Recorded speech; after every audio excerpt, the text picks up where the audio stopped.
Today I want to share a few of my thoughts about pride and obedience. And the story of King Naaman and the prophet Elisha I was reminded of that this morning. And so I want to read a little bit about this and again share some of my thoughts. So the story is found in 2 Kings chapter 5, and I am going to read this from the King James Version. And it starts off in verse 1. It says, "Now Naaman, captain of the host of the king of Syria, was a great man with his master, and honorable, because by him the Lord had given deliverance unto Syria. He was also a mighty man in valor, but he was a leper." And leprosy is a terrible disease that there is, at least back then, there was no known cure for that. Verse 2, "And the Syrians had gone out by companies and had brought away captive out of the land of Israel a little maid, and she waited on Naaman's wife." So here was a little Jewish girl who was a servant maid in Naaman's household. "And she said unto her mistress, Would God my Lord were with the prophet that is in Samaria, for he would recover him of his leprosy. And one went in and told his Lord, saying, Thus and thus said the maid that is of the land of Israel. And the king of Syria said, Go, and I will send a letter unto the king of Israel. And he departed and took with him 10 talents of silver, and 6,000 pieces of gold, and 10 changes of raiment." So this was like a great big collection of like wonderful gifts that he put together. Verse 6, "And he brought the letter to the king of Israel, saying, Now when this letter is come unto thee, behold, I have therewith sent Naaman my servant to thee, that thou mayest recover him of his leprosy." See, all this envoy went to the king. It didn't go to Elisha, it went to the king. "And it came to pass, when the king of Israel had read the letter, that he rent his clothes and said, Am I God to kill and to make alive, that this man does send unto me to recover a man of his leprosy? Wherefore consider, I pray you, and see how he seeks a quarrel against me."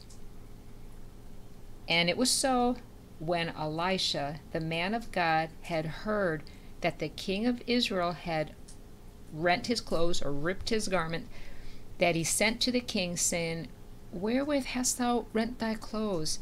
Let him come now to me, and he shall know that there is a prophet in Israel. So Naaman came with his horses and with his chariot, and stood at the door of the house of Elisha. And Elisha sent a messenger unto him, saying, Go and wash in the river Jordan 7 times, and thy flesh shall come again to thee, and thou shalt be clean. But Naaman was wroth, and went away and said, Behold, I thought he will surely come out to me, and stand, and call on the name of the Lord his God, and strike his hand over the place, and recover the leper. So I just want to pause there for just 1 second, and then I want to read a little bit more about this. But the thoughts that came to me this morning was about obedience to God, obedience to an instruction God gives. And again, like I said, the story came to me that Naaman had a terrible disease, and so he heard about Elisha from this little servant girl. So he did end up going to Elisha's house, and from my perspective, or how I was looking at this story, is I imagine that King Naaman was expecting Elisha to come out in person to say, "Oh, King Naaman, yes, you are a great and mighty king." You know, to give him like all this fanfare, and yes, we'll do all of this rigmarole, we'll do all this, fancy stuff, strike this and make a big scene, and then there'd be this miraculous healing and so forth. Well, none of that happened. Not a bit of that happened. Elisha didn't even greet him at the door. Elisha sent his servant with an instruction to go take a dip 7 times into a dirty river. Okay, so that's the setting. So now, verse 12, this is Naaman saying, are not Abana and, I don't know how to pronounce this other name, but rivers of Damascus better than all the waters of Israel? May I not wash in them and be clean? So he turned and went away in a rage. So what King Naaman is saying, did I come all the way here to Israel to find this prophet who I heard could possibly bring healing to me? And the prophet doesn't even come out. Number one, he sends a servant and he tells me just to take a dip in this dirty river. Well, why couldn't I have just stayed home then, if all I was supposed to do is just take a dip in the river? So Naaman went off very angry. He was on his way back to his home. And his servants came near and spoke unto him and said, my father, if the prophet had bid thee to do some great thing, wouldst thou not have done it? How much rather then, when he saith to thee, wash and be clean? So that right there, it just says that. The servant was saying, well, if you would have had this instruction to do all this great big rigmarole and all this, you would have done that, because that would have seemed like the thing to do. But he's telling you to do something really tiny, something really simple. So then Naaman went down, he turned around, excuse me, dipped himself 7 times in Jordan, according to the saying of the man of God, and his flesh came again like unto the flesh of a little child, and he was clean. Okay, the story goes on to some other indications, like because he was going to give all these gifts to Elisha. Elisha was not. Well, actually, I'm going to go ahead and read this. And he returned to the man of God, he and all of his company, and came and stood before him, and he said, behold, now I know that there is no God in all of the earth but in Israel.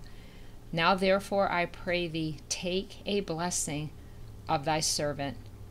But Elisha said, that as the Lord liveth before whom I stand, I will receive none. But he urged him to take it, but he refused.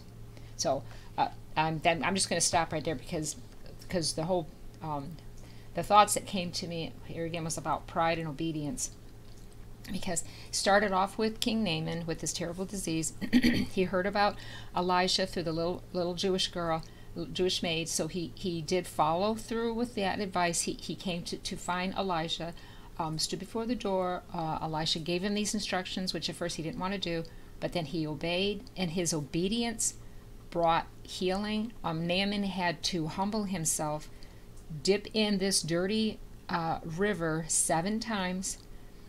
That act of obedience, that's what really hit me, is that, God looks at, he looks at our lives. Will we follow through in an act of obedience when he's telling us to do something, even if it seems especially if it seems absolutely ridiculous or humiliating, or goes against our pride or whatever? That's on Naaman's side. But something else that really hit me was the prophet Elisha in this case. And I was really happy to note that Elisha did not act in pride himself, because he could have had that like gone to his head. Yes, I am the mighty prophet. Yes, I will, meet you at the door. And, Naaman and Elisha could have both had this great big pride thing. Naaman could have been saying, don't you know who I am? I'm this mighty king. Elisha could have had the same thing. Don't you know who I am? I'm this mighty prophet. You see, but none of that happened. That was completely bypassed. Elisha did not fall for the trap of pride. He sent his servant out, and he would not receive any kind of material gifts. Because here is the whole thing that came to me, that as God's children, we are conduits, and a conduit is simply as a vessel that something can flow through. And so I see Elisha as that conduit, and he knew that. He recognized it wasn't him. It wasn't his power at all. It wasn't because he was this mighty person in and of himself. It was the power of God, and Elisha understood that. He walked in obedience. So I was really blessed when I thought of that, remembered that story this morning. So I wanted to pass that on and to encourage all of us when we hear, when the Lord shows us something, or we have some kind of situation, we may go in prayer to someone, or find a scripture or something, or the Lord will just outright reveal something to us for us to be obedient to it, giving God all the glory. So that's what I wanted to share today. Thank you. Have a blessed day.